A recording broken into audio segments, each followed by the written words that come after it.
Hello everyone, and welcome back to Arms Dealing 101. Oh, wait, sorry, I mean Hearts of Iron 4 Developer Diary. This week talking about the international market. So I guess Lord of War isn't too far away. Due to the proximity of the release of Arms Against Tyranny, this week we're kind of just going through a baseline tutorial of how the international market works, so it shouldn't be too long, and I'm just going to guide us straight through it. Let's begin.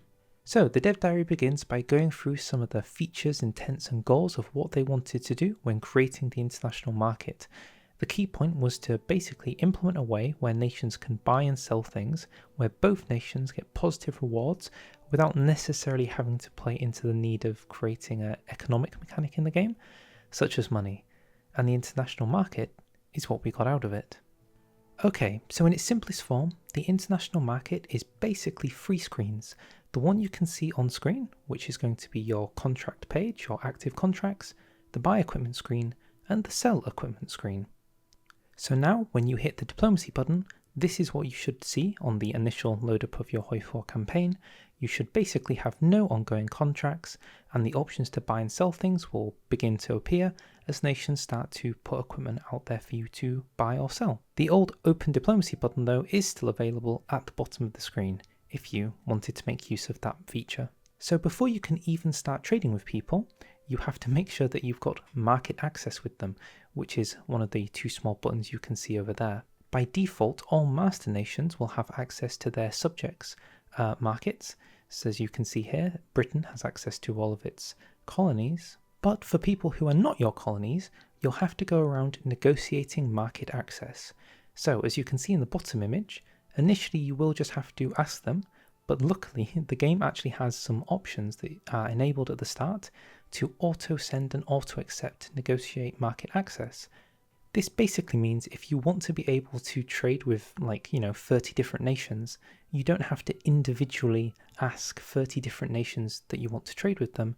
You can these will be automatically ticked, and everybody can trade with everybody, assuming they've got it ticked. So of the two options available to us between buying and selling equipment, we begin by looking at buying equipment. So, clicking the button on the top left that says buy equipment, you can see all of the things that are currently available on the international market. We've got some trains from France, some convoys from Norway, I think, and some trains and other convoys from America. Following on, we can see that if you want to purchase the Pennsylvania class train or the convoys, you click on the tab and you'll open up a purchase draft. In here, you'll decide how much of their available stock you want to buy, how much it will cost you in terms of production, and the convoys you'll be required to purchase it. So in terms of the trains, they're selling 20 trains and we're wanting to buy 5, and they're selling 90 convoys and we want to buy 10. Adding up all the cost of that will come to 2,100 production, which will come from our civilian production. And then on the bottom right, you'll have to deliver that civilian production in the form of a dedicated civilian factory working on producing it, in the same way that a civilian factory would use to build mills or build dockyards. In this case, they're being used on a special project to use their industrial capability to fund the trade. The final thing to note is you can see that it says this will require 14 deliveries. So the issue here is not enough civs have been dedicated to actually make the 2,100 production, which means it's going to take so long that the transfer is happening over multiple deliveries.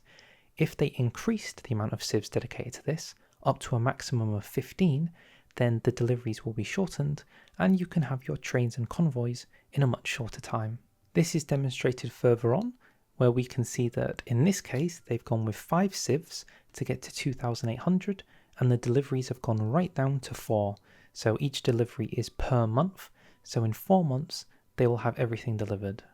Once all is said and done, America only has to accept the trade, and then in your initial international market screen, you'll see that contract for buying from the United States.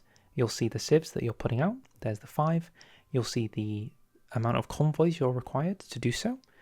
0 out of 4 deliveries every 29 days. I guess that's 30, but it's ticked apart. Take note that it also says contract efficiency is a mechanic.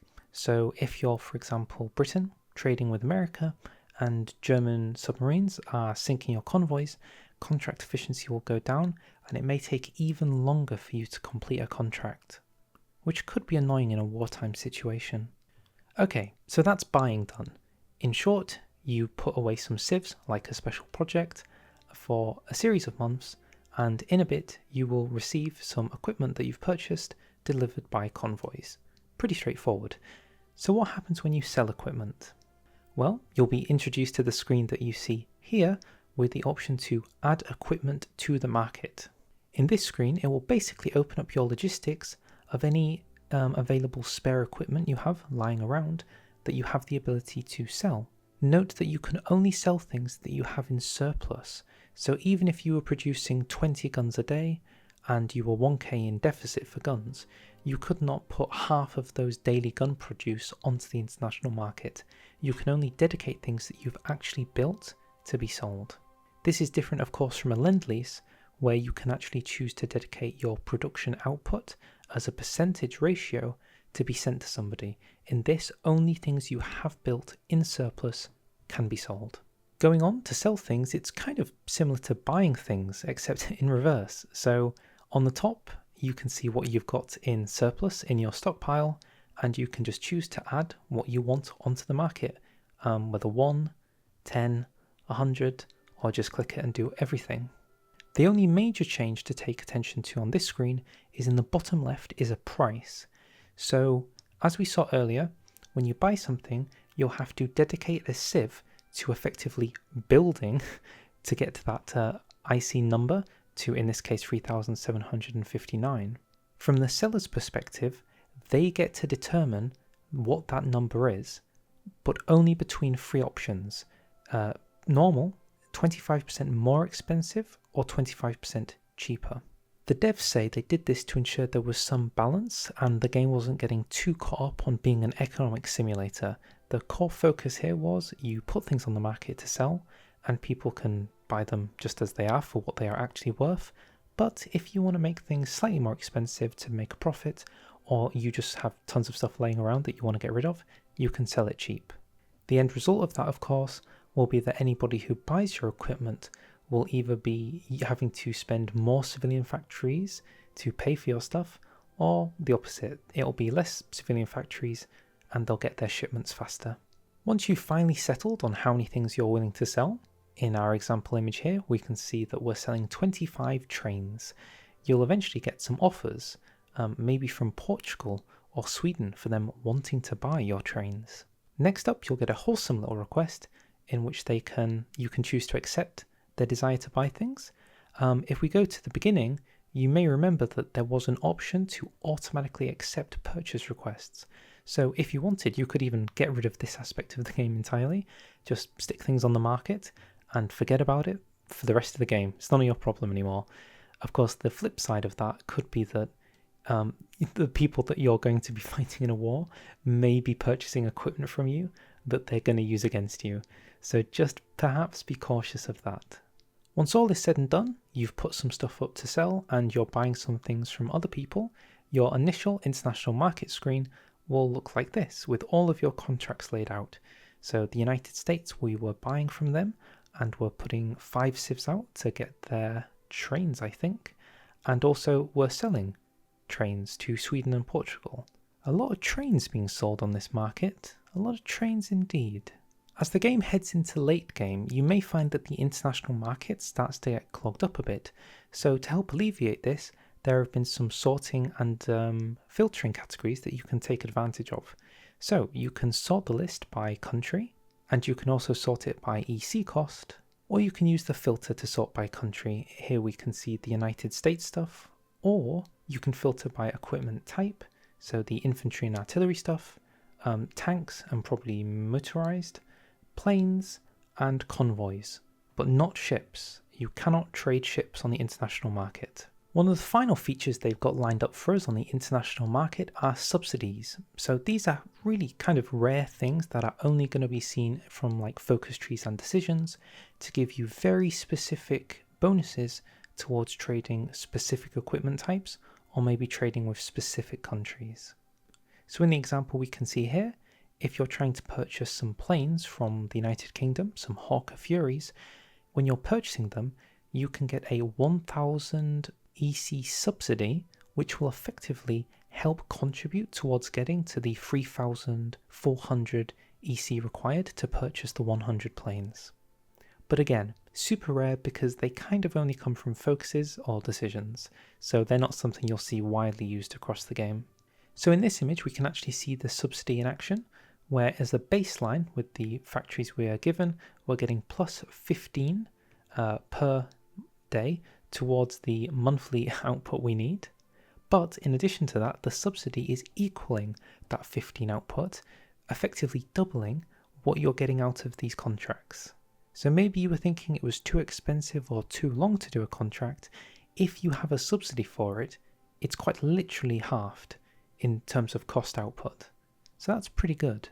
Alright, let's wrap this dev diary up. So there's one question, and it was a question I actually had a long time ago when they initially showed international markets. What is the reward you get for selling things? And the reward is an economic capacity surplus, which is a very strange concept when I first heard it, but stay with it. Basically, it's a civilian factory's output reversed back onto you. So when you're buying things, you have to give up a civilian factory, or however many civilian factories, to effectively build, as it's civs are used to build things, build the EC for the contract. Well, when you're selling things, the civilian factories that the person who's buying your stuff is actually comes back to you, and you get the civilian factory build output. That means you can use an economic capacity surplus from the things you're selling to foreign nations to help boost your construction speed. To put it to you in a simpler way, the more stuff you sell, the more EC you'll get in surplus that you can use as a bonus to build things faster. People who buy things are slowing down their construction speed because they have less civs to build things, but people who are selling things are improving their construction speed because they're getting an economic capacity surplus bonus. And with that comes the final note of the dev diary, and that is that Lend-Lease has unfortunately gone the way of Candy's dog and has been taken out back, with a pretty hefty nerf to its utility.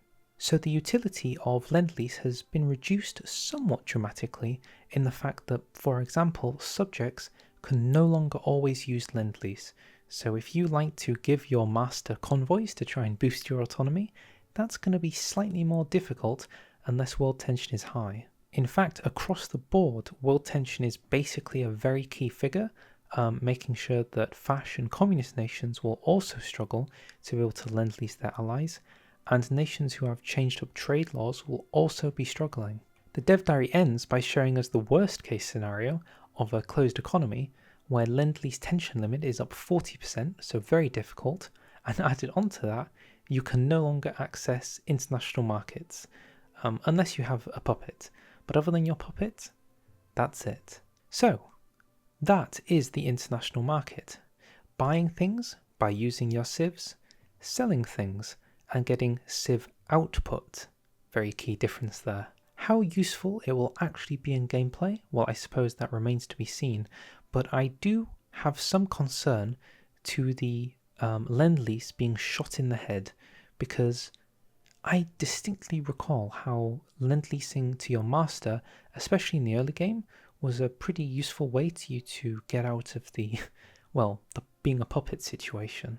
It seems that the Freegypt achievement might be even more frustrating than it was to begin with, so if you haven't got that achievement by now, you have my commiserations. With that, I'll say thank you very much for watching. The day of the release date is closing in, and we're going to be playing it very soon. I hope to see you then. If you liked, feel free to like, feel free to subscribe, and I'll see you next time. You can't go on the international market and not buy something. Buy something. Buy.